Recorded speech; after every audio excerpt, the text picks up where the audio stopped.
Hello बच्चों, आप सभी का हिसाब मैथमेटिक्स में स्वागत है। बच्चों, आइए हम क्लास 9 का एक्सरसाइज 11.4 का क्वेश्चन नंबर 9 और 10 को डिस्कस करते हैं। क्वेश्चन नंबर 9 है 27 solid iron spheres, each of radius small r and surface area s are melted to form a sphere with surface area s dash.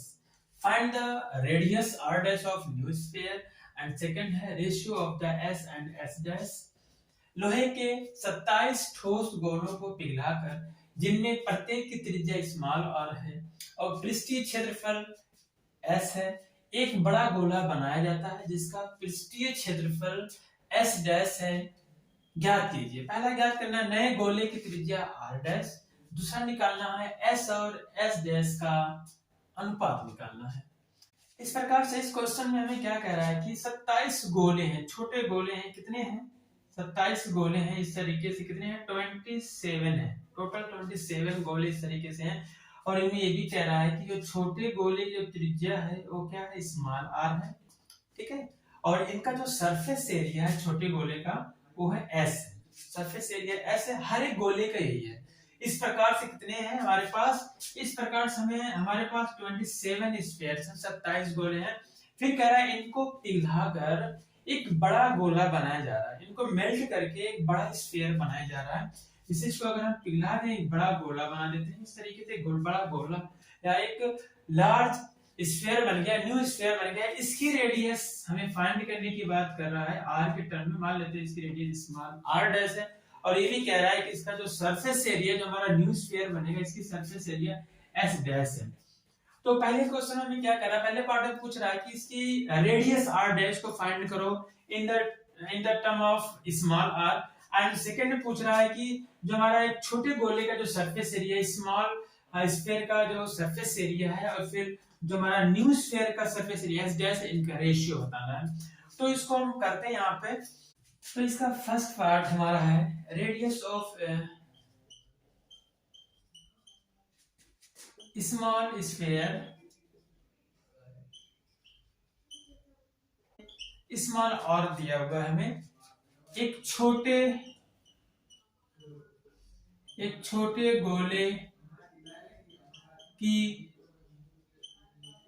गोले की त्रिज्या क्या है? स्मॉल r है। ठीक है। और हमें निकालने क्या है? r डैश निकालना है। तो यहाँ पर आपको पता है कि जो 27 गोले का आयतन होगा वही किसके बराबर होगा? इन 27 गोलों को पिघलाकर जो बड़ा गोला बना इसके आयतन के बराबर होता है। आयतन हमारा चेंज नहीं होगा। कहने का मतलब ये है कि जो हमारे पास 27 स्मॉल स्फीयर है इन सब का जो टोटल वॉल्यूम होगा वो किसके बराबर होगा? इन सब से मिला के जो एक बड़ा हमारा स्फीयर बना हुआ है, न्यू स्फीयर बना, उसके वॉल्यूम के बराबर होगा। वॉल्यूम हमारा चेंज नहीं होता है। तो इस तरीके से हम क्या करते हैं, इनका वॉल्यूम क्या करते हैं? इक्वल कर देंगे। तो वॉल्यूम इक्वेट करने के बाद हमें स्मॉल r डैश की वैल्यू फाइंड हो जाएगी। तो यहां से अगर निकालें volume of A small sphere, volume of A small sphere means एक छोटे गोले का जो आयतन होगा, फार्मूला हमारे पास है 4/3 पाई r का क्यूब। ये क्या है? एक छोटे गोले का आयतन, एक छोटे गोले का आयतन। हमारे पास कितने छोटे गोले हैं, कितने स्मॉल स्फीयर हैं? 27 स्मॉल स्फीयर हैं। इसलिए कहेंगे वॉल्यूम ऑफ 27 स्मॉल स्फीयर क्या हो जाएगा? 27 से मल्टीप्लाई कर देंगे, आ जाएगा 27 इंटू 4/3 पाई r का क्यूब। 27 छोटे गोले का पृष्ठीय क्षेत्र, 27 छोटे गोले का आयतन, 27 छोटे गोले का आयतन आएगा 27 गुणे 4/3 पाई r का क्यूब।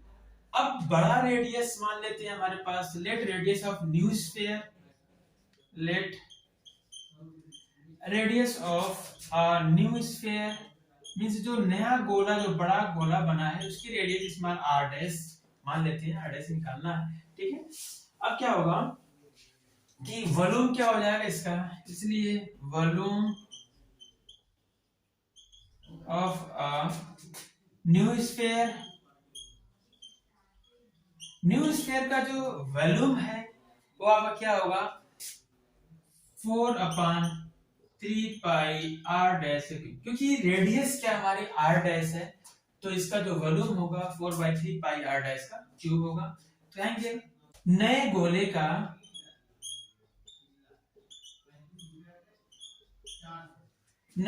का जो आयतन होगा क्या होगा 4/3 पाई r डैश, क्योंकि यहाँ पे क्या लिखेंगे एक माना नए गोले की त्रिज्या क्या है r डैश है, जो हमने वहां पे दिखा दिया था आपको।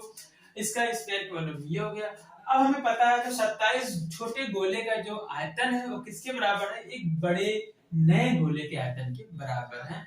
तो कहेंगे volume of a new sphere, volume of a new sphere ये आपके बराबर होगा volume of a volume of 27 small sphere, ठीक है 27 स्मॉल स्फीयर। कहेंगे नए गोले का आयतन बराबर होगा 27 छोटे गोले के आयतन के बराबर। तो एक नए गोले का आयतन हमारा क्या है 4/3 पाई r डैश का क्यूब, ये बराबर है 27 छोटे गोले का आयतन है 27 इंटू 4/3 पाई r का क्यूब।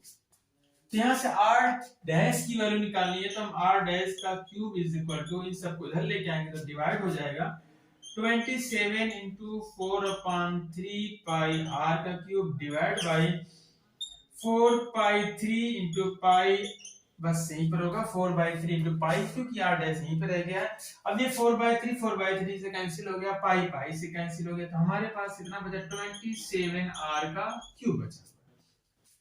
तो इस तरीके से r डैश बराबर आ गया 27r क्यूब। तो यहाँ इनका घनमूल निकालेंगे तो क्यूब रूट निकालेंगे तो r dash is equal to ये क्यूब हट जाएगा, यहाँ से ये क्यूब हट जाएगा 27 क्यूब रूट 3 होता आ जाएगा 3r। ये हमारा आ गया पहला आंसर जो हमसे पूछ रहा था कि एक बड़े गोले की त्रिज्या या नए गोले की त्रिज्या 3r हो जाएगा, यही पूछ रहा था। तो अब इसका सेकेंड पार्ट हमें क्या कह रहा है सरफेस एरिया का रेशियो पूछ रहा है, एक छोटे गोले का सरफेस एरिया और एक बड़े गोले का सरफेस एरिया, ये निकालते हैं। अब इसका सेकेंड पार्ट हमें रेशियो पूछ रहा है सरफेस एरिया स्मॉल, क्योंकि हमने क्या किया था एक छोटा जो हमें दिया क्या एक छोटा जो हमारा स्फीयर था, इस तरीके के 27 स्फीयर है हमारे पास, जबकि एक ही स्फीयर की बात कर रहा है अभी यहाँ पे छोटे स्मॉल स्फीयर की बात कर रहा है जिसकी रेडियस क्या आ गई थी, जिसकी रेडियस थी हमारी स्मॉल आर था और इसका सरफेस एरिया क्या था एस था। और इन्हीं 27 स्फीयर को मिला के मेल्ट करके एक बड़ा स्फीयर बना है, 27 को मिला के एक बड़ा गोला बना हुआ है जिसकी रेडियस हमें क्या बताया था r डैश, जो निकल गया है r dash equal to 3r यहाँ पे आ चुका है। और फिर इसका जो सरफेस एरिया क्या माना है s डैश, इन s और s डैश में रिलेशन पूछ रहा है, इनमें रेशियो पूछ रहा है, s और s डैश में रेशियो निकालने में क्या करेंगे तो पहले सरफेस एरिया निकाल लेते हैं कि स्मॉल स्फीयर की surface area of a small sphere, जिसको हम s से रिप्रेजेंट कर रहे हैं क्योंकि s बोला भी है क्वेश्चन में, तो क्या होगा फार्मूला 4 पाई r का स्क्वायर, क्योंकि यहाँ पे हमें r रेडियस है छोटे स्फीयर की, छोटे गोले की। यहाँ पे कहेंगे एक छोटे गोले का पृष्ठीय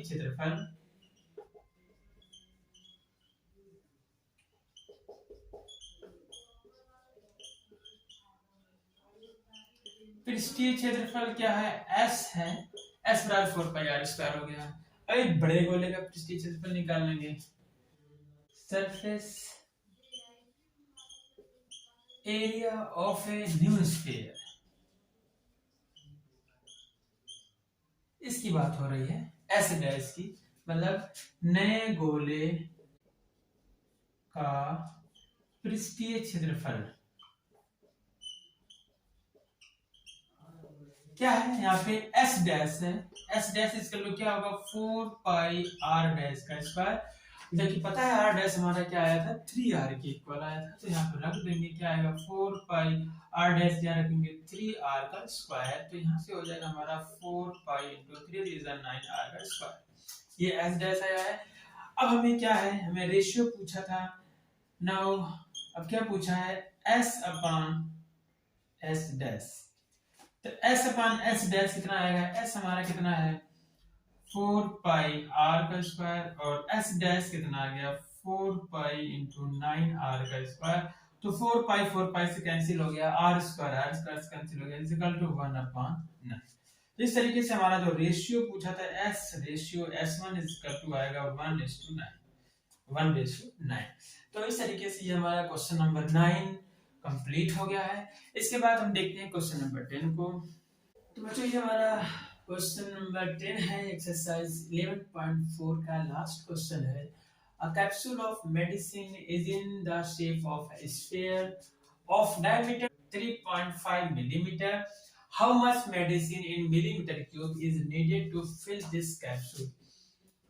दवाई का एक कैप्सूल 3.5 मिलीमीटर व्यास का एक गोला मतलब गोली है। इस कैप्सूल को भरने के लिए कितनी दवाई मिलीमीटर क्यूब में की आवश्यकता होगी। मींस हमारे पास एक कैप्सूल है जो किस आकार का है, वो गोलाकार है, स्फीयर में है, और उसके अंदर कितनी मेडिसिन या कितनी दवाई की आवश्यकता होगी, कितना भरा जाएगा, क्या करेंगे उसका वॉल्यूम फाइंड करना होगा। उसके अंदर जितनी जगह होगी उतना ही मेडिसिन रिक्वायर्ड होगा फिल करने के लिए।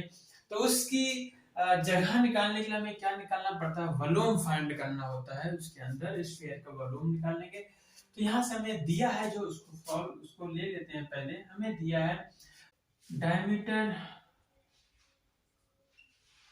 ऑफ द कैप्सूल कितना है हमारे पास, ये दिया हुआ 3.5 मिलीमीटर। कैप्सूल का व्यास जो दिया है वो 3.5 मिलीमीटर दिया है। यहाँ पे कह रहा है तो कैप्सूल हमारा किस फॉर्म का है, स्फेरिकल है, स्फेयर के शेप का है।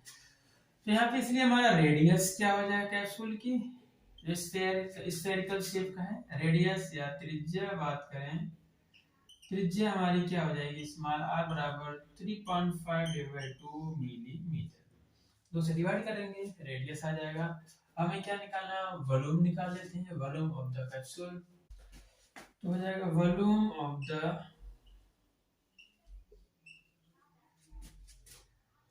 Spherical capsule, volume of the spherical capsule मतलब गोलाकार कैप्सूल का आयतन, मतलब वही आयतन ही क्या होगा, वॉल्यूम क्या होगा, उसके अंदर का टोटल जगह होगा, स्पेस होगा, जितना मेडिसिन हमें नीड पड़ेगी। तो फार्मूला हमारा होता है, स्फेरिकल कैप्सूल है तो उसका होगा 4/3 पाई आर का क्यूब। 4/3 पाई की वैल्यू 22/7 है, आर की वैल्यू 3.5 है, डिवाइड बाय 2 का होल क्यूब। इसको 3 बार मल्टीप्लाई करना होगा, 4/3 गुणे 22/7 गुणे 3.5/2 गुणे 3.5/2 गुणे 3.5/2।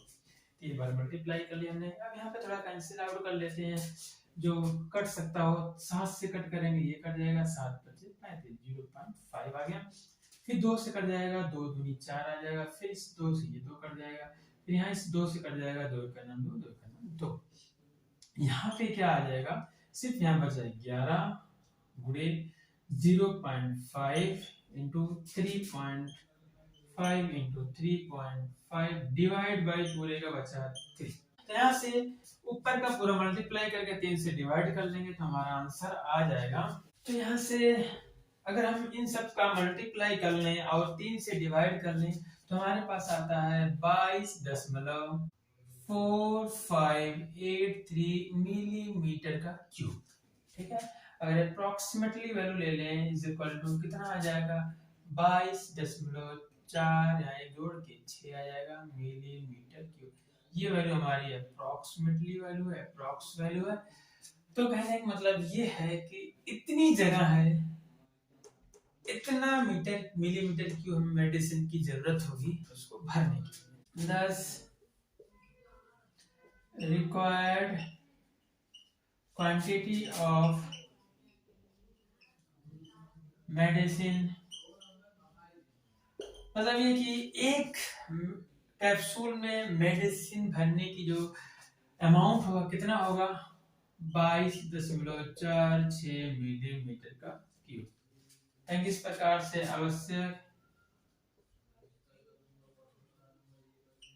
प्रकार से दवा की आवश्यक मात्रा,